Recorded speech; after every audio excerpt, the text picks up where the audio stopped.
The alarm rings, and before your eyes open, your chest is already tight. Your shoulders carry invisible stones. Your jaw clenches like a fist that never learned to release. You tell yourself it's stress. You tell yourself it's normal. You tell yourself everyone feels this way. But somewhere beneath the explanations, beneath the coffee that promises energy and the scrolling that promises distraction, your body whispers a truth your mind refuses to hear. It knows something. And today, that knowledge stops being a whisper. This is not a story about illness. This is a story about listening, about the ancient language your body speaks when the mind has run out of words, about the weight you carry that has no name in any medical chart, and about the Buddhist practice that turns flesh into teacher, breath into doorway, and heaviness into the beginning of something lighter. Right now, in this exact moment, your body is sending signals. A tightness in the throat, a flutter in the stomach, a dull ache between the shoulder blades. The modern world calls these symptoms. Buddhism calls them messengers. And the difference between those two words is the difference between war and wisdom.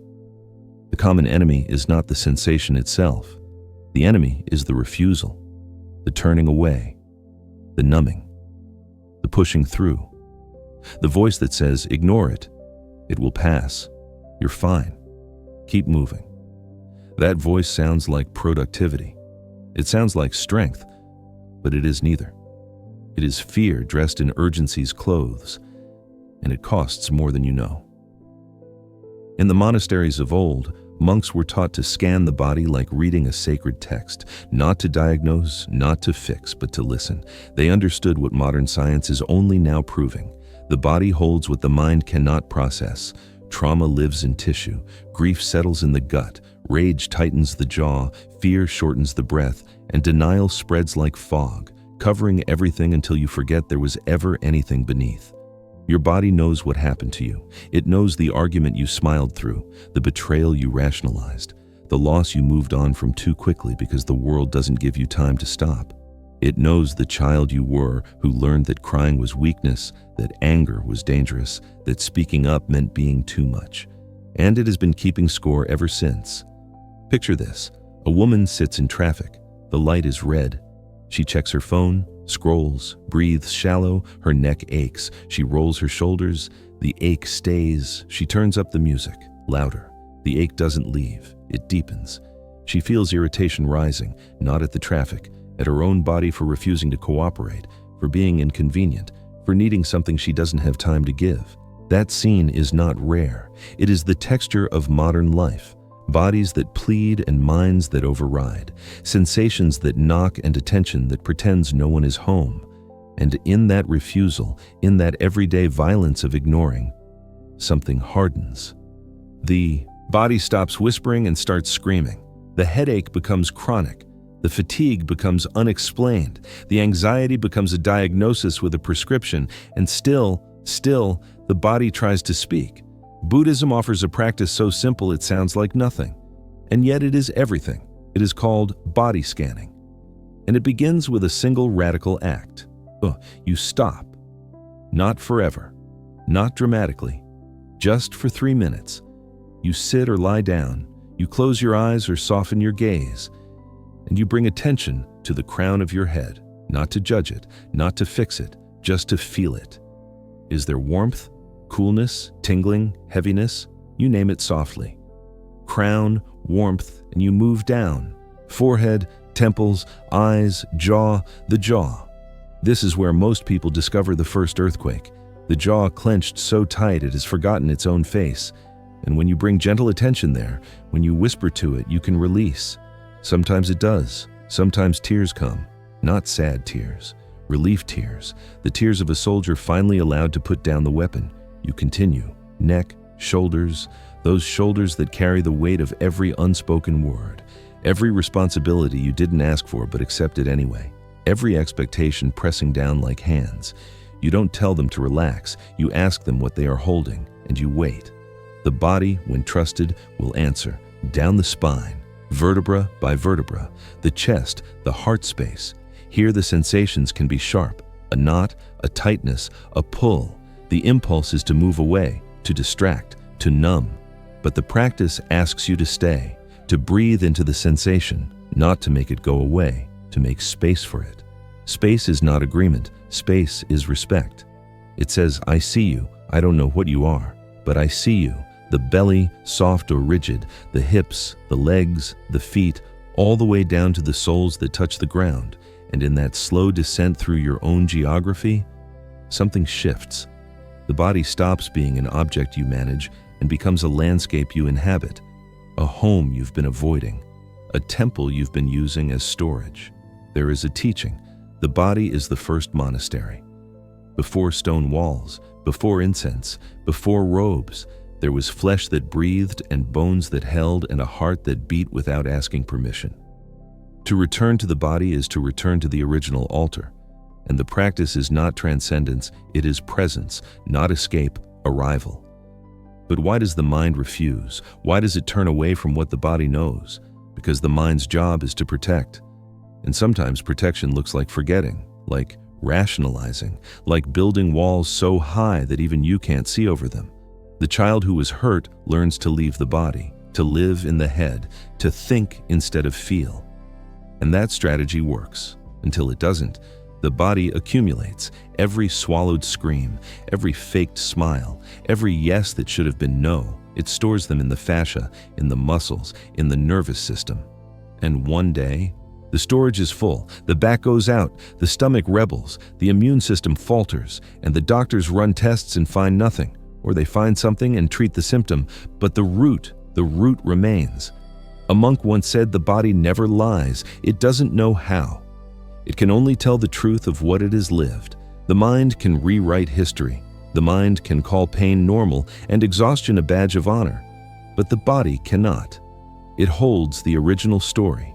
And when you finally turn toward it with attention instead of accusation, it begins to release what it no longer needs to guard.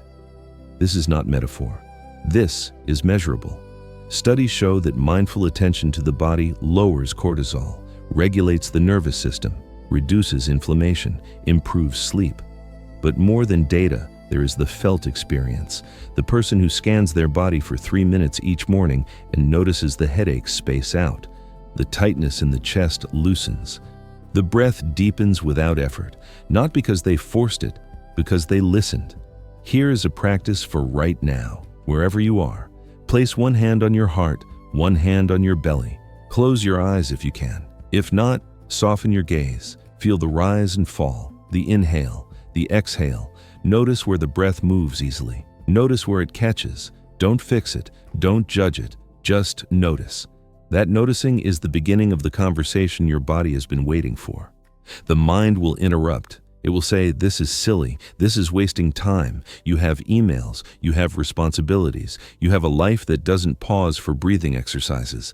Let those thoughts be like cars passing on a highway. You don't have to get in, you just watch them go. And you return to the hands, to the heartbeat, to the belly rising and falling like a gentle tide. In the city, this practice becomes radical. On the subway, in the elevator, at your desk, in the bathroom stall. 3 conscious breaths.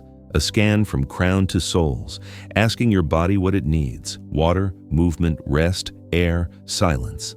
And when possible, giving it. Not as a reward, as a respect, as an acknowledgement that this body is not a machine. It is a living archive of your entire existence, and it deserves to be heard. There are layers to this listening. The first layer is sensation: heat, cold, tightness, ease. The second layer is emotion. Beneath the tight shoulders, there is often anger. Beneath the knotted stomach, fear. Beneath the shallow breath, grief.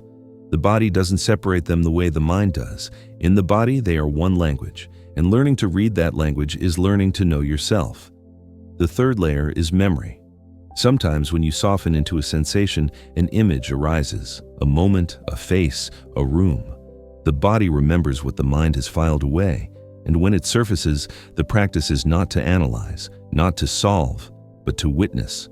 To say, I see this, I honor this, and to breathe with it until it softens. There is no violence in this practice. No forcing, no fixing, only the gentlest attention, like a mother listening to a child who finally feels safe enough to speak. You don't interrupt, you don't correct, You don't rush to solutions, you just hold space. And in that space, healing happens. Not the healing of erasure, the healing of integration. The wound doesn't disappear. It becomes part of the whole story, no longer a splinter, a scar. Buddhism teaches that suffering multiplies when we resist. The first arrow is pain. The second arrow is the story we tell about the pain. This shouldn't be happening. I'm broken. I'm weak. I'll never be free of this. That second arrow often cuts deeper. And the body scan is the practice of removing the second arrow. You feel what you feel, without the narrative of failure. A student once asked a teacher, "How long do I have to do this before I feel better?" The teacher smiled and said, "You're asking the wrong question. The question is not how long until you feel better. The question is, can you feel what you feel right now without needing it to be different?" That shift from fixing to feeling is the entire path. In the modern world, we are trained to optimize, to improve, to upgrade. The body becomes a project, a problem, and every sensation is a malfunction to be corrected.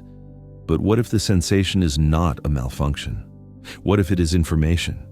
What if the tightness in your chest is your body saying slow down? What if the knot in your stomach is your body saying this situation isn't safe? What if the exhaustion is your body saying you've been running on empty and it's time to refuel? Listening to the body is listening to your deepest intelligence, the part of you that knows when someone is lying even if their words sound true, the part that feels danger before you see it, the part that relaxes in certain spaces and contracts in others.